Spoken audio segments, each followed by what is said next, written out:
All right, it is inflation week. It is time for us to talk about CPI, PPI, really understand if what Jerome Powell and many of the Fed presidents are talking about is going to happen. Will summer be the return of inflation? We will talk about that, other key economic metrics. We will talk about the July 9th deadline for tariffs, that and much, much more. But before we get started, I actually want to talk about an exciting statistic that I read over the weekend.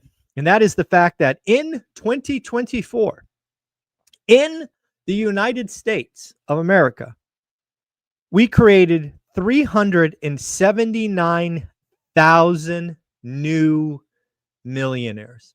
Folks, if you want to do some very quick math, that means more than 1,000 people, new millionaires. Folks, that is one of those statistics that makes me smile. Again, I believe that one rental at a time is a channel, a movement built on building wealth. We don't give up. We know it's hard. We know it's a process. We know the first 5 years suck. But the formula to getting rich is remarkably simple. You own assets, preferably assets that cash flow, and you own them for a long time. I mean, simply said, that is it. Again, 379,000 millionaires created in 2024. That is over 1,000 a day. And in fact, I bet you didn't know this, but there is just about 24 million millionaires in the United States. 24 millionaires in the United States. So again, folks, don't let anybody tell you it's not possible. Don't believe the doom, the fear, all of that nonsense. That is just a bunch of either broke people or porn creators of fear. Don't believe it. If people in worse,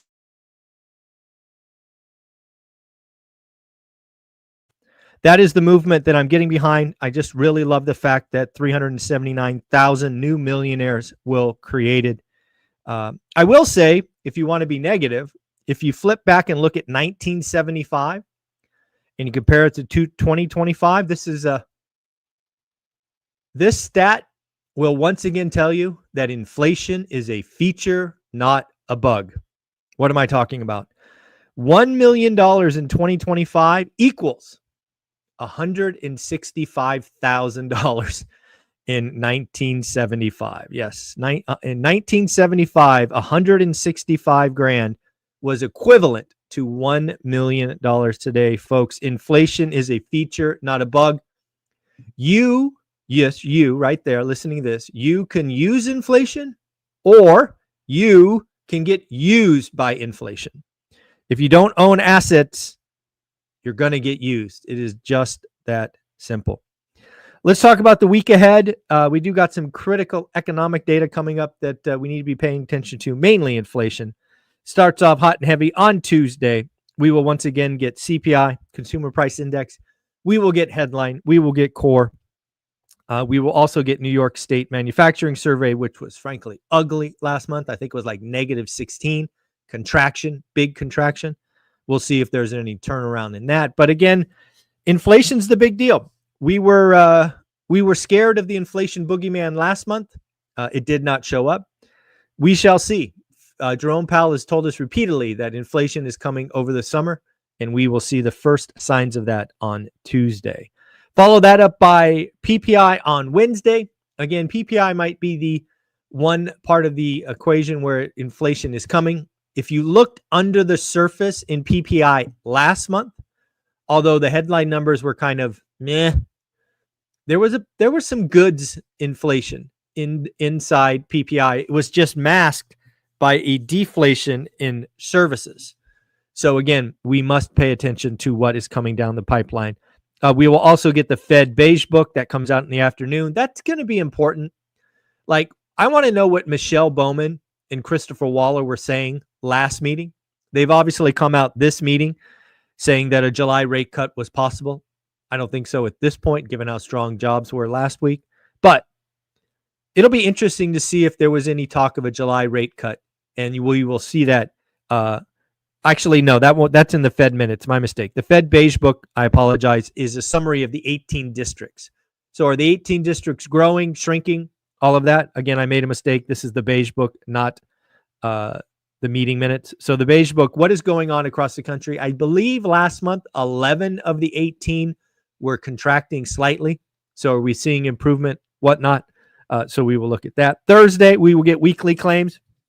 Again, weekly claims gave us a little scare about 3 weeks ago as it had a trend up. It is now reversed with multiple weeks in a row coming in, but it is something we have to pay attention to. Continuing claims is the problem. We're knocking on the door of 2 million. Again, I don't know that there's a big problem unless it's like 3 million, but getting over that hurdle, anytime there's kind of that even number, it can be market moving. So we'll have to pay attention to that. We will get retail sales as well. What's going on with the consumer? Again, we have been preaching uncertainty for the last 90 days. Is retail sales going to be our first sign that uncertainty is clearing, or is that next month? We will also get home builder confidence. What's going on there? Again, home builders seem to be contracting. There's lots of inventory available. So again, it would make sense that they are not confident. And on Friday, what's going on with housing starts? And finally, consumer sentiment. Lots of stuff going on there. I do want to talk about our school community because here in about 24 minutes, we are going to go live with the one and only Derek, that ADU guy. Again, a couple weeks ago, we heard from Thatch, who says that ADUs are the new Bitcoin, at least in real estate speak. It is the path to becoming millionaires. So we're going to have the best of the best talk about ADUs, Derek, and we're going to see what's going on in his world. And it's always fun to catch up with my boy. Also, if you are in school, I loaded the first day of our last Vegas event. If you ever want to see what our Vegas events are all about, it is there inside school. I need to load day 2, but day 1 is there, which includes folks like Graham Stephan. Yes, Graham Stephan was our keynote last year. Lisa Sutton, a tremendous inspirational story of a lawyer turned entrepreneur. And of course, you've got the one and only Dion, who was Dion was way sick last year when he did that. I can't believe he struggled through that. It was a great show of grit to give that presentation when he was clearly under the weather. And we can't not mention the kickoff, which was the lumberjack landlord and his wife, Ashley. Ashley, frankly, stole the show, was a highlight, and all of that is now available because we crossed 400 students, and it's free. All you got to do is be a part of school. Since we're talking about school, we should welcome Andrew, Anson, and Alex, 3 new members in the last 24 hours. Don't forget, folks, if you want to try before you buy, you can reach out to Mark the Financial Firefighter on Instagram or YouTube and get your first month reimbursed. I think we've got about 28 or so spots left. If you wanted to try before you buy, reach out to Mark. He will help you with that. What else do we got? Let's talk about Ray Dalio. Ray Dalio, the ultimate bear. He's been warning about this impending doom coming for decades. The empire is going to collapse, according to Ray. He is talking about after Trump's big, beautiful bill, which was signed on 4th of July, we are set up for spending cuts, major spending cuts, major tax increases, and massive money printing. Ray Dalio says we are set up for an economic heart attack. That does not sound fun. When I think about all of these, really, I think we have learned time and time again that the way the system is set up, they like to spend. So I suspect that inflation will be the answer to all of this. And back to the beginning of the story, 379 millionaires created own assets that cash flow. Inflation's a feature, not a bug. You can hate the game, don't hate the player, right? If you know the rules, that's the game. According to Ray, we are spending 40% more than we take in. Again, who knows what's coming with the big, beautiful bill? Could it be $3 trillion in over a decade? Or will we get what the president and Scott Bessent and others have promised, 3% growth, and perhaps grow our way out of this? One can only hope.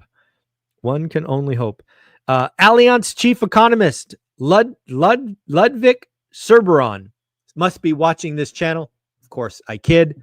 But he says that uncertainty has peaked in April and May and now is fading away.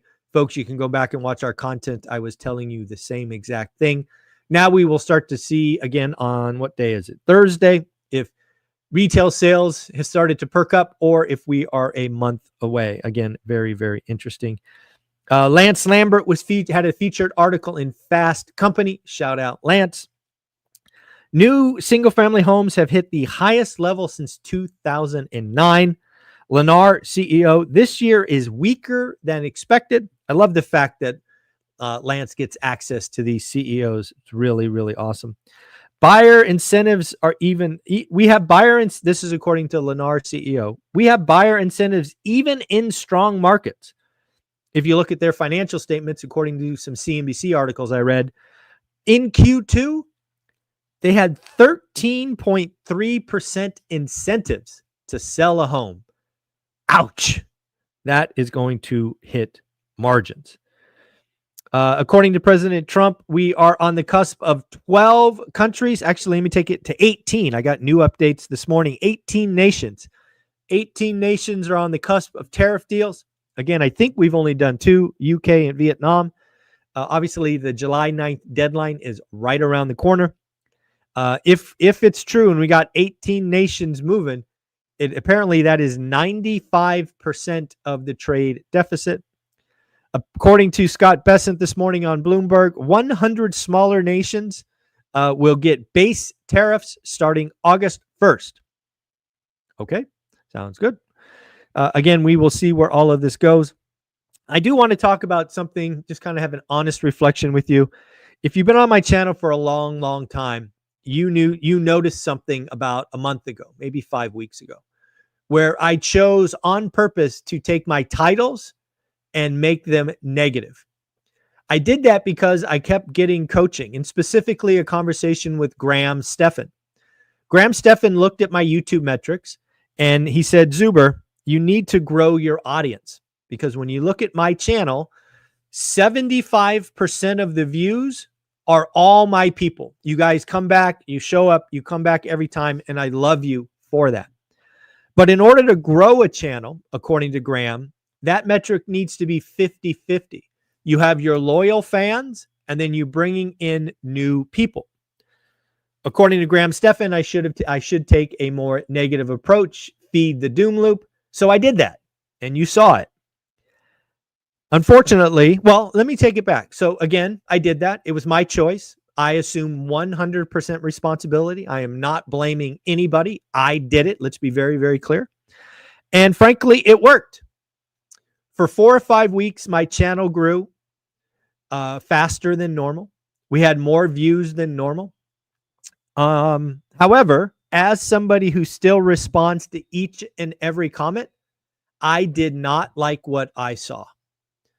I did not like what I saw in the comments. What I had done inadvertently was grow by attracting the wrong person. What I started to attract with all these negative headlines were people that I don't want to associate with. I do not want to be around people who give up. I do not want to be around people who blame others. I do not want to be around people who don't understand simple math. And this kept coming and coming and growing and growing. And again, I was getting more subs. I was getting more views. YouTube money was increasing and increasing dramatically. But to me, it was poison. I do not want to be around those people. So you've probably noticed in the last 3 to 5 days, no more negative headlines. There might be 1 or 2 that will come up week to week, but that was normal even back years ago. I refuse to feed negativity. I do not want to be around people who give up. I want to be around wealth builders. And if that means my channel doesn't grow, so be it. So again, thank you all for being here. Thank you for putting up with my trial. Many of you noticed it and commented and said, what the hell are you doing? There's the story. And I appreciate you sticking with me while I just had to try this new thing. It won't happen again, or at least won't happen again for a long time. Sometimes I forget, but hey, there we go. The other thing you should notice is as of yesterday morning, I am down 35 pounds on my health journey. Remember on January 1st, I was obese and fat and disgusting, and I am now down 35 pounds on the scale. I'm up about 8 pounds of muscle. And as of this morning, we're back to 12.5% body fat, right? The goal for me is to get to 9.9. So in 6 months, we lost 35 pounds of fat, or actually 35 pounds on the scale. We actually lost 43 pounds of fat. We added 8 pounds of muscle, and I am feeling really, really good. If you want to get on a health journey, it's really simple, folks. I would tell anybody, all you have to do is add 2,000 steps to whatever your average is. If you average 4,000, do 6. If you average 6, do 8. If you average 2, do 4. Whatever it is. Simply by walking 2,000 steps a day more, you will lose weight. If you want to increase those chances, step 2 is focus on eating protein.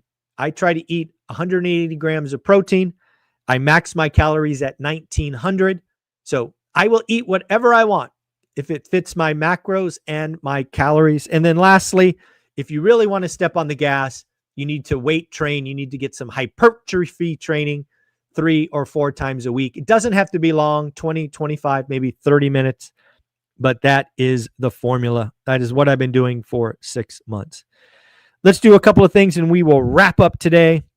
I guess let's talk about Elon Musk announcing a new political party, America Party. Well, I got to tell you, I like that name, the America Party. That's a pretty good title versus Democrat or Republican. But it'll be very interesting to me. The America Party, will it attract more Democrats or more Republicans? Will it be just a nothing burger? Who knows? But again, there is a new political party announced by the richest man on the planet. We will talk about the Fed this week a bunch, given inflation week. They are in a tight spot. The fear is if they cut, inflation restarts. If the Fed doesn't cut, we go into recession. This week will be interesting. Goldman Sachs out was the really big update. Goldman Sachs saying we now see 3 cuts this year. 3 cuts this year, followed by 2 more cuts next year. The Goldman Sachs says the Fed is going to 3%, folks, 3%, which I thought was interesting. All righty, folks, we will wrap that up. Don't forget to check out Steadily. Steadily is landlord insurance. If you are a landlord or a prospective landlord, you need to get quotes. Insurance is very, very expensive these days. Steadily gets a chance on every single property of mine when it comes up for renewal. Most recently, they just saved me $1,000, $900. Let's not exaggerate. $900, $918 to be exact, on a 4-plex. If you're new and you're building your buy box and you're building your spreadsheets, I suggest going to Steadily just to put in an address that you like, just to see, just so you have an accurate number of what is going on. Folks, give Steadily a try. See if they can help. They don't help every time. I've had several quotes where my existing insurance was cheaper and better. But like I said earlier, they have helped me on numerous occasions, and they get a shot each and every time. Go ahead and click the link in the description, start the process, and see if they can help you. It is actually remarkably quick to get a quote. Again, check out Steadily. I will see you inside school in about 11 minutes now. We're going to talk with Derek, that ADU guy. Like, subscribe, comment. Reach out to Mark, the financial firefighter, to get your first month free. Later, everyone. Bye.